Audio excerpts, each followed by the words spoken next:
Hoje é um dia para você comemorar. Bolsonaro se torna inelegível pelos próximos 8 anos. Pela votação do TSE por 5 votos a 2, Bolsonaro é condenado à inegibilidade pelos próximos 8 anos. Vitória essa que é muito importante e um motivo importante para a gente comemorar nesse Brasil que vem sendo reconstruído nesses últimos meses.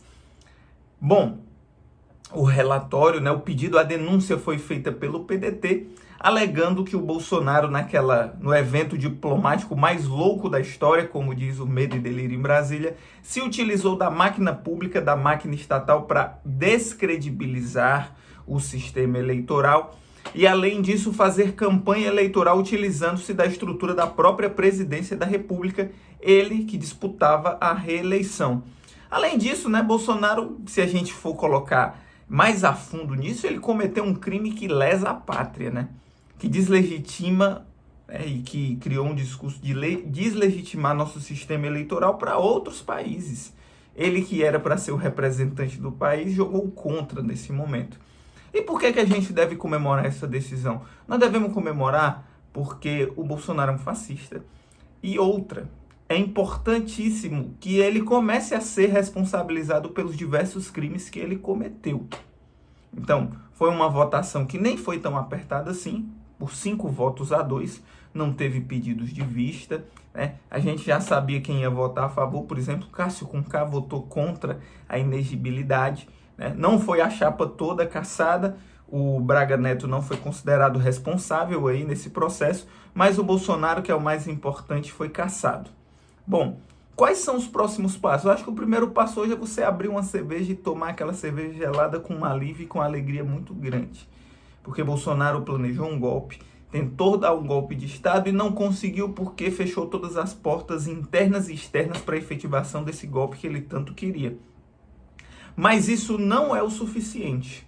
A inegibilidade do Bolsonaro não pode ser considerada como um fim de uma batalha que nós vamos enfrentar. Batalha essa da desbolsonarização do nosso país. É fundamental que as instituições, mas que a sociedade de uma forma geral, a sociedade organizada, esteja nesse combate de se colocar na luta pela desbolsonarização da nossa sociedade. O Bolsonaro foi um dano ao nosso país que mudou cabeças de pessoas, que se utilizou da violência e que criou uma flecha aberta aí para o fascismo brasileiro. Então é necessário que a gente faça esse combate, inclusive comece a responsabilizar os agentes desse processo, os agentes do regime Bolsonaro. Mas isso não é o suficiente. Nós não estamos satisfeitos pela sua inegibilidade apenas. Bolsonaro tem que ser preso, tem que ser condenado pelos crimes que cometeu, seja a âmbito local, nacional, mas seja também em nível internacional. Bolsonaro, na pandemia, cometeu diversos crimes contra a humanidade, quando debochou de pessoas que estavam morrendo, quando apostou na imunidade de rebanho, quando, inclusive, estabeleceu um genocídio, de fato, pelo abandono e com uma política, esse abandono como uma política de Estado dos povos indígenas, em especial o povo Yanomami, que no começo já do governo Lula teve que ter uma ação emergencial aí muito forte de casos de desnutrição, de completo abandono do Estado brasileiro, encabeçado por Jair Bolsonaro e por Damares. Não é só o Bolsonaro que deve ser condenado, que deve perder seu mandato, são todos esses fascistas.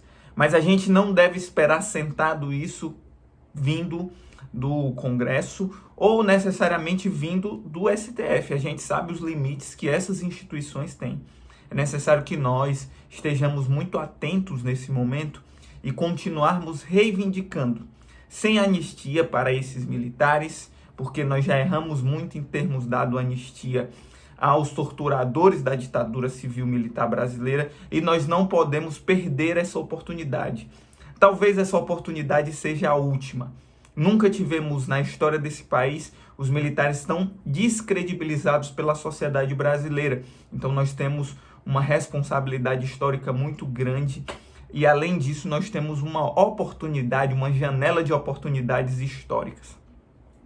Além disso, nós queremos a responsabilização de Bolsonaro, Pazuello e de todas essas figuras, sejam elas militares ou civis, porque esse governo foi um governo militar, sua responsabilização por esse genocídio que nós enfrentamos na sociedade brasileira. Uma sociedade que, inclusive, por conta da irresponsabilidade e do fascismo de Jair Bolsonaro, criou uma geração de órfãos, em especial pessoas, filhos, pessoas negras, crianças negras. Criou uma geração de órfãos, de crianças que não vão conviver com seus pais porque perderam na Covid, que jogou o brasileiro numa condição e uma decisão extremamente complicada e uma decisão extremamente sádica da parte de Bolsonaro, que era ou morre de fome ou morre de Covid, que deixou a classe trabalhadora, os mais pobres, ao léu na pandemia, que não queria dar R$600, que se utilizou da máquina pública, não só nesse caso, mas em tantos outros, para comprar voto, para tentar manipular o resultado eleitoral, para tentar fraudar o resultado eleitoral. Para esse que privatizou uma série de empresas e que cometeu crimes contra a pátria, que não é nacionalista e que não é patriota de forma alguma, que na verdade combate todo o patrimônio nacional. Na realidade, o Bolsonaro é um entreguista, é um artífice da política imperialista dos Estados Unidos e das potências estrangeiras. Além de tudo isso, a gente não pode deixar tudo isso passar. Foram 4 anos de crimes, foram 4 anos de descaso com a questão pública, de ataques aos direitos trabalhistas, aos direitos dos trabalhadores, aos direitos de tantas pessoas e de grupos minoritários na sociedade brasileira. É um dia para nós comemorarmos, para estarmos muito felizes. Principalmente você que é estudante, que é professor. Eu que sou professor estou muito feliz, porque hoje, além do Bolsonaro ser inelegível, hoje eu entro de férias. E ter esse tempinho para poder comemorar tudo isso é maravilhoso. Além disso, isso foi uma data muito especial para mim.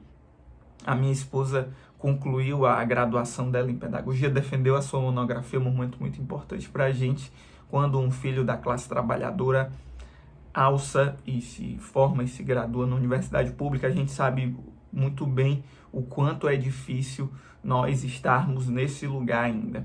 Então, comemore.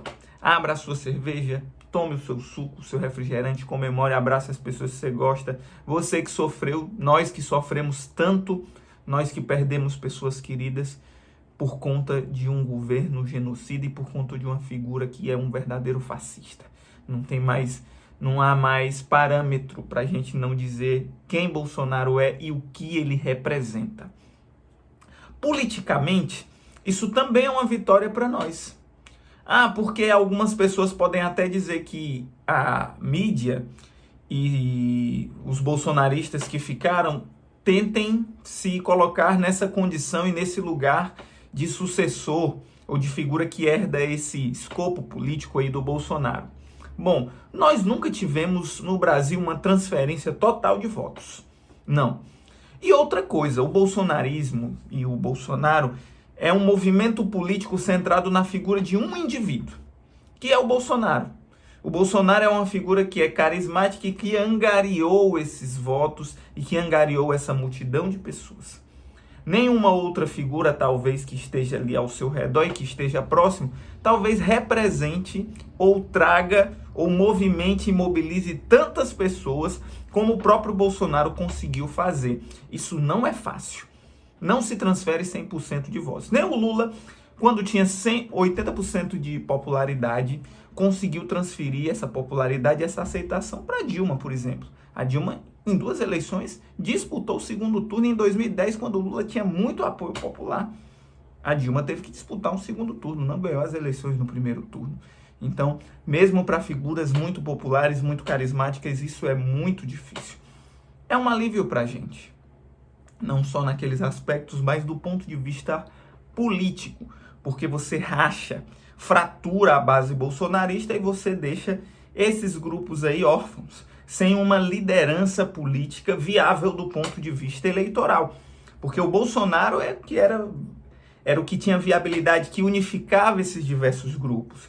Unificava lá a galera, o povo lá do tiro, os setores da elite, grupos evangélicos. Bolsonaro conseguia angariar, sintetizar esse sentimento desses diversos grupos sociais, políticos, né? Como o fascismo é. O fascismo, como característica, ele é um movimento de massas, né? Um movimento de massas que é contra a classe trabalhadora e suas organizações históricas, como os sindicatos e os partidos.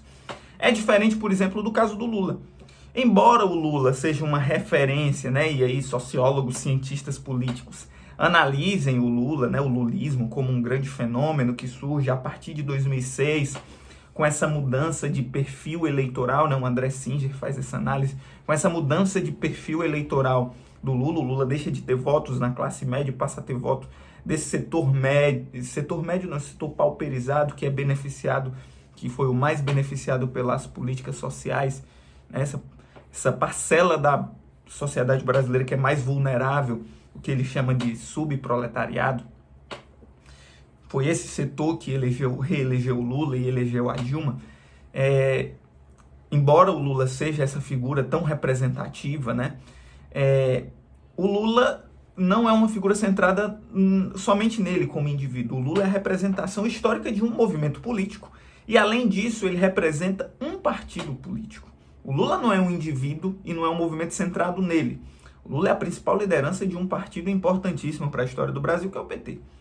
Então, diferentemente do bolsonarismo, o Lula, né, ele está filiado a um partido que tem muita força e que consegue ter prefeituras e que consegue ali organizar movimentos sociais e que está presente nos sindicatos e que está presente em importantes estruturas da sociedade brasileira.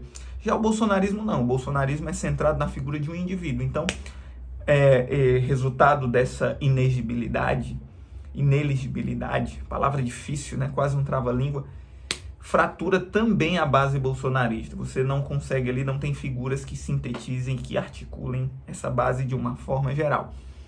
Bom, gente, então é isso. É um vídeo mais no calor do momento, né? Acabou de acabar a sessão. E é isso aí. Se você gostou desse vídeo, curte, se inscreve nesse canal, compartilha esse conteúdo com o máximo de pessoas que você puder. Até a próxima, saudações para você que vai ficar de férias, boas férias e até mais.